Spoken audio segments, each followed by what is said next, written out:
Abraão morre sem ver a promessa de Deus se cumprir por completo, mas isso não significa que a promessa morreu com ele. Pelo contrário, ela continuou viva através de seu filho, Isaque, o herdeiro da aliança. Isaque cresceu, formou sua família e teve 2 filhos, Esaú e Jacó. E foi Jacó quem recebeu a tocha para levar adiante o plano de Deus. A vida de Jacó foi uma montanha-russa de emoções. Teve conflitos, enganos, fugas, mas também encontros profundos e transformadores com Deus. Em um desses encontros, ele lutou com um anjo até o amanhecer e recebeu um novo nome, Israel. A partir daquele momento, sua história deixou de ser apenas a história de um homem e passou a ser a história de um povo. Israel teve 12 filhos, que se tornaram os chefes das 12 tribos. E entre esses filhos, um se destacou de uma forma que ninguém esperava.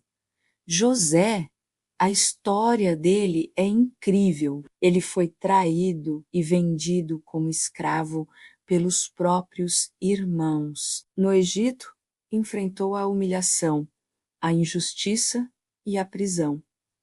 Parecia o fim da linha, mas Deus tinha um plano maior. Cada passo doloroso de José estava sendo guiado por uma mão invisível. Deus transformou toda aquela dor em propósito. José, o escravo, se tornou o governador do Egito, a segunda pessoa mais poderosa da nação. E quando uma grande fome atingiu a terra, foi através da posição de José que toda a sua família, incluindo os irmãos que o traíram, foi salva da morte. É uma prova poderosa de que Deus pode usar as piores situações para realizar seus maiores milagres. Com isso, todo o povo de Israel foi morar no Egito.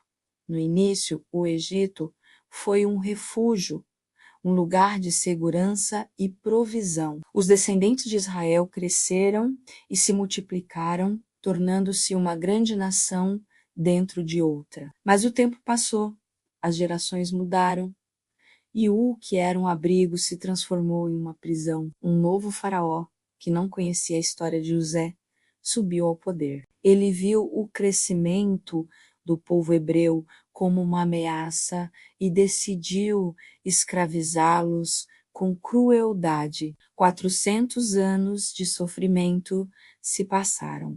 400 anos de clamor subindo aos céus, e Deus ouviu. Ele não havia se esquecido da promessa feita a Abraão.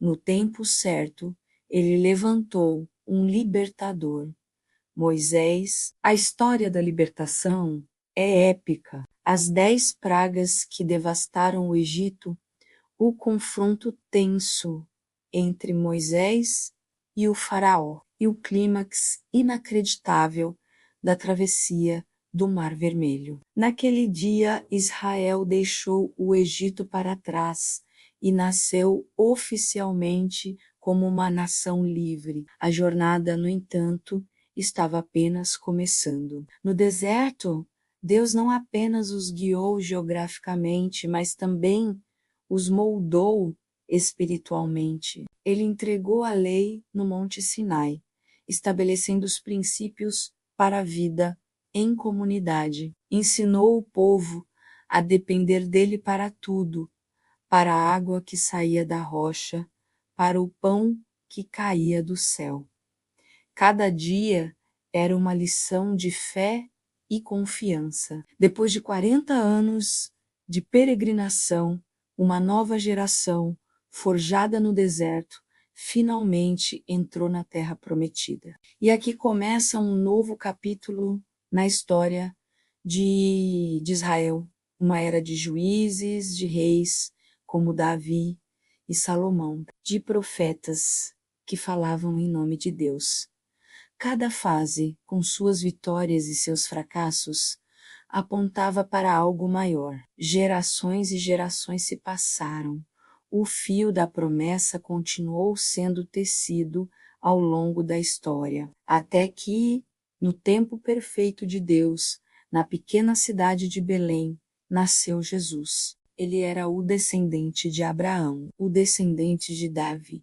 Ele era o cumprimento final e perfeito de cada palavra que Deus havia prometido lá no início. A promessa feita a um homem solitário no deserto encontrou sua resposta definitiva em Jesus, o Salvador de toda a humanidade. Obrigado por assistir. Se essa jornada pela história te inspirou, não se esqueça de curtir o vídeo e se inscrever no canal para mais conteúdos como este. Até a próxima!